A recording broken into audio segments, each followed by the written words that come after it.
Hi, and welcome to episode 2 of Out of the Blue. Today's episode is going to deal with functions, and they're really important and they're really essential to math. Side note, episode 1 got like over 100 views. You guys are the greatest thing. I'm still wigging out. That is wicked cool. Thank you so much for all of your support, and I'm just going to try to get better, make my videos better, get maybe even more views if that's possible in this crazy world. So let's get started. Before we start on actual functions, we're going to have to address a little bit of an issue, and that is the resistance to letters in math. Now, I know we've all seen the cute little pictures on Facebook that say, I was good at math until they got the alphabet involved, and they're just people being butts and making a big deal out of there being letters in math. It's not a big deal. What are letters? Letters are squiggles. Letters are just symbols of something else. So stop thinking of them as this abstract thing that shouldn't be involved in math, because they're just squiggles. Just like these are just squiggles, letters are just squiggles. Now we know what these squiggles represent, so we just have to learn what letters represent. Sometimes they're just placeholders so that you can use any of these little squiggles, and that's all they are. They're holders for variables is what we call them. Oftentimes they can represent other numbers, like E represents a really long number that's never ending, and so does pi. That's another thing. Don't think of just Arabic letters as letters. A, B, C, and D are just as valid as alpha, beta, gamma, delta. They're the same things. They're all letters. They all are just representations of something else. So get over it. They're here, they're clear, and they're not going away. Alright, let's get to the meat of today's episode, and that is talking about functions. So what is a function? A function is basically a relationship. It's a way of getting an output from an input. That output is usually a y. It's a dependent variable because it's dependent on your independent variable, which is an x. Now, they're variables because they can change. You can have any x and get some y, right? They're variables, they change. That's why we use letters. That's why we need letters. I know, I worked that in there. Sweet. First way we usually encounter functions are through tables. We usually see a table and we're told, how do we get this side of the table from this side of the table? And we have to say, oh, you multiply this side by 2. And that's a function. Whoa, that's crazy. So 2 times x equals y. That's a function. It's an equation. And that's the second way we usually learn about them, is through this sort of number sentence, where we have y equals 2x, for example. And then we're told to plug in an x and say what the y is.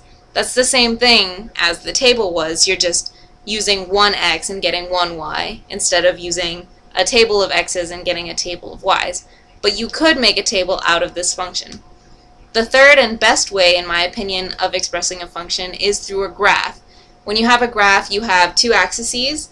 You have the x-axis and the y-axis. Your x is still your independent variable, so you can plug in any x coordinate and see where the line is, and that y point is your output. It's the same thing. They all represent functions. They're all equally exciting. I like graphs because they visually represent things, but you can use anything. Just kind of sweep them all into the same corner of your mind and deal with the fact that they're all representations of the same thing.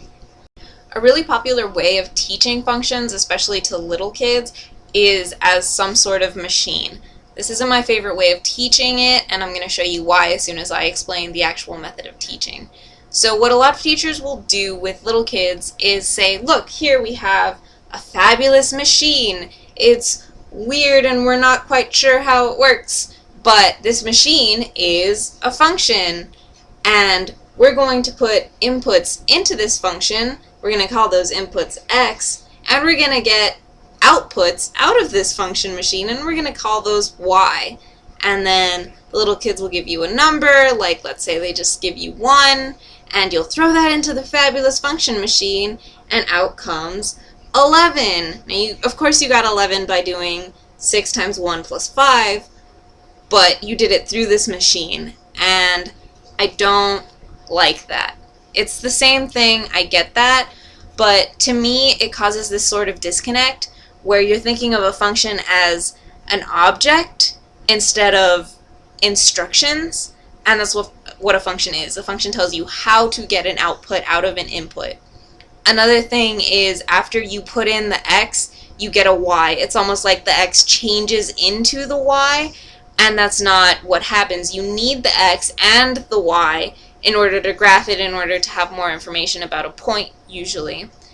Another thing is it seems kind of magical. It seems like you have this thing that is doing work for you, and out pops something else, and it's really cool and it's really fun and it's really exciting, but it doesn't work that way. Math isn't magic, and the less magical math seems, the more doable math becomes.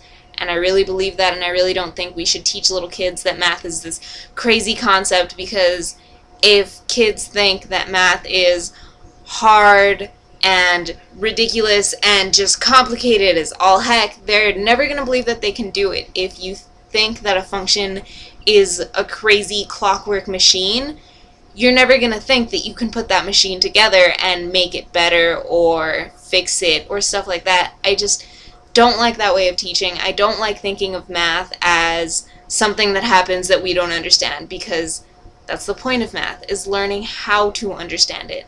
Back to the point at hand, what is a function? A function is a relationship. A function is love. A function is life. There you have it. If you have any suggestions for videos that I could do, anything that you want to understand better, anything you need any sort of help with in math, in any other subject, especially astronomy, hit me up. I'm your girl. I'll do it for you. I will be back next week. Thank you so much for all of your support. You guys are great. You're all awesome little koala bears. Thank you so much for watching, and have a great week.